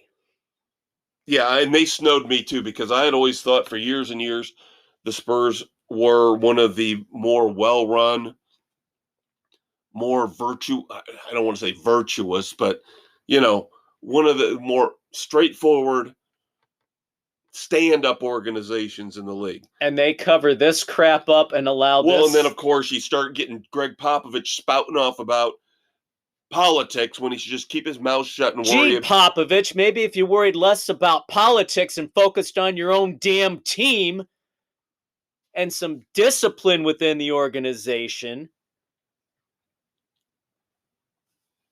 We'll see how this plays out with Spurs. Minimum first-round draft pick should be taken away from them. All right, time to move on to moments of silence. Of course, we mentioned Coy Gibbs.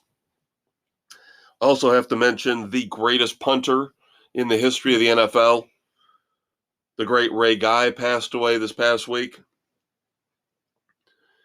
Another stellar football player, 2-time champion with the Washington, back then, Redskins. Yep. 82 and 87. I believe he would have been playing for Joe Gibbs. Yes, he would have been. Dave Butts passes away. And then staying in football for all 3 of these. The son of former Vikings head coach Mike Zimmer. Yep. Adam Zimmer, their former Vikings defensive coordinator. Currently working with the Bengals. Yep. There is some scary stuff involved with this story. I was going to bring it up last week because he had passed away, but now more details have come out. It appears that he might have, and again, this is speculation, he might have been drinking at home. Fallen.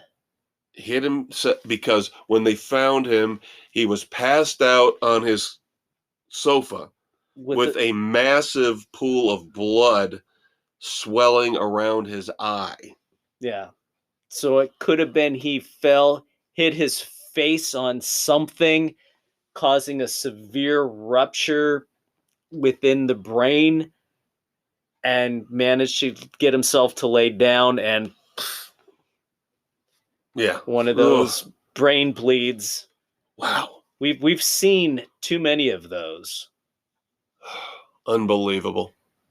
We see him a lot of the time, stuff like that in rock and roll. But skiing accidents tend to bring a lot of those too.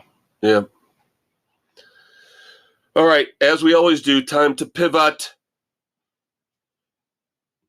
I don't know if Dave has any, but I have 4 dumbasses this week. I've got a couple. Let's see who we have. First up, we have talked recently about cheating in chess. Vibrating anal beads? Oh, yeah. And now, a cheating scandal in professional cornhole. God, this one is unbelievable. As they call it, Baggate. Yes. People playing with shriveled bags. I am not going to explain the game of cornhole to you guys. if you're in the Sports Frenzy audience, God damn it, you should know what cornhole is. The bags supposedly in this cheating scandal were either too light, too narrow, but they were not quote unquote regulation. Yep, so the losing team filed a grievance. And of course, well, if we're going to test the winning teams and find them in violation, we have to do due diligence and make sure the accusing team is playing by the rules as well. And they weren't. Sometimes you need to learn to keep your damn mouth shut. So we go from a couple weeks ago with weights and fish. Yeah, we had the fishing scandal too. You're And right. now we've got the cornhole scandal. Yeah. Come on, people. Seriously, this is ridiculous. Weights and fish, thin cornhole bags, and vibrating anal beads. You can't make In this up. sports, we wouldn't otherwise talk about. Only in the dumbass segment. Hey, Brett Favre's back in the dumbass segment, isn't he? His backed drug company is coming under fire because the nasal spray and the cream that they've been developing to help offset concussion symptoms does not do what they claim it will do. And they also falsified their NFL Players Association affiliation because they had given these products to a former player who had been on the Players Association committee. He coaches a Pee-wee team that they had given these to for a trial. One, why are you giving it to kids on a trial basis? That really pisses me off. That's dumbass part one. Two is claiming an NFL affiliation. Absolutely garbage. False advertising. And the money they got from Favre came from that whole government money that was supposed to go towards the nonprofit fiasco. That whole nonprofit fiasco that Favre siphoned money off. He gave it to these guys. $2 million. This just keeps $2 million getting better to these two drug companies. better. Unbelievable. Brett, how are you going to look in prison stripes? I don't think they're going to let you wear Wranglers. No, in the big they're house. not. Oh, all right, now, God. I don't know anything about rap music. You know this. I am not a rap music guy. So if you tune into the weekend edition, please do, by the way. This week, Dave and I will review music from Bush and review movies like Barbarian and See How They Run. But I know nothing about rap music, so we never review rap music. I'm sorry. We just don't. I don't like it. Dave, of course, wears a clock around his neck, so no. Yep, I got the grill going. No, I don't. I'm more tolerant of some than you. Now, there's this guy, Meek Mill, right? I think he was a rapper, what some say unjustly incarcerated or whatever.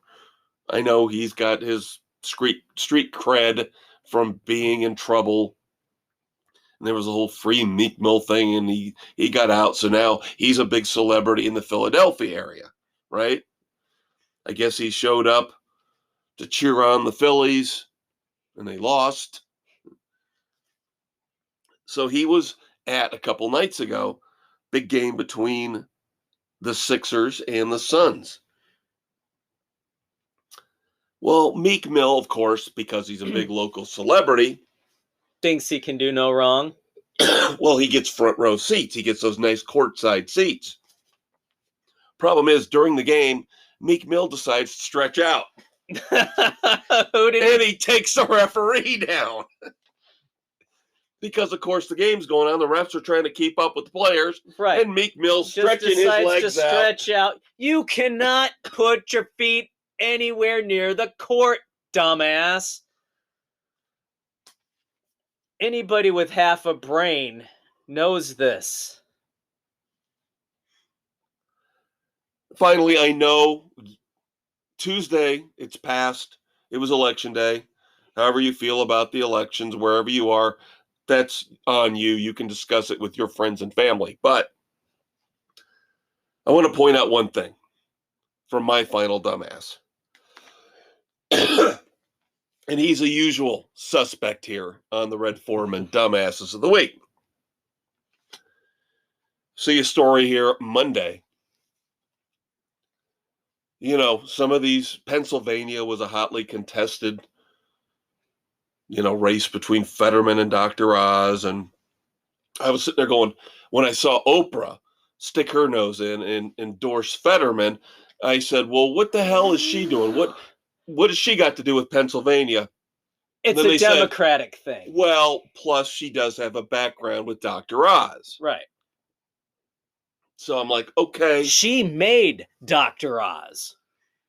But then I hear in the Georgia Senate race, we have found out who LeBron James is endorsing. I'm like, why do I give two rip shits about what LeBron James thinks about the Georgia Senate race? Does he live in Georgia? Does it impact him? Last time I checked, he's either Ohio or California. Who gives one rat's fuck what LeBron James thinks about what's going on in the Georgia Senate race? Is this where we're headed now? Where celebrities get to spout off about states where they have no influence, no residency, no impact? Well, yeah. Because Bullshit. they're celebrities. And Bullshit. Everybody needs to do what they say. Horse crap. Ignore these pompous, overpaid, egomaniacal psychos. Make up your own damn mind. Don't be lemmings. Unfortunately, we'll probably have more of this stuff on the weekend edition because, that's again, what happens. This one's an athlete, but we've got regular movie star celebrity types that we'll have to discuss on the weekend edition who had to be ass bags about the election day events here a couple days in the past. Yep. So I have one final dumbass. Giants safety Xavier McKinney. The Giants had the bye week. They were given a week off. So he decides to go down to Cabo with the family. And he's riding an ATV, which he flips and winds up hurting his hand. So he's going to be out a few weeks, breaking his hand riding ATV. When are athletes going to realize you can't do shit like this during the season? I mean, you've had pro players in the past wreck their ATVs, out with concussions, having a hand amputated because of a wreck in the past. Dude, be smart and responsible. Don't be a dumbass. Oh, and you wouldn't believe, of course, I tell you guys this every once in a while. I listen to a lot of New York sports radio, so I've heard a lot about this.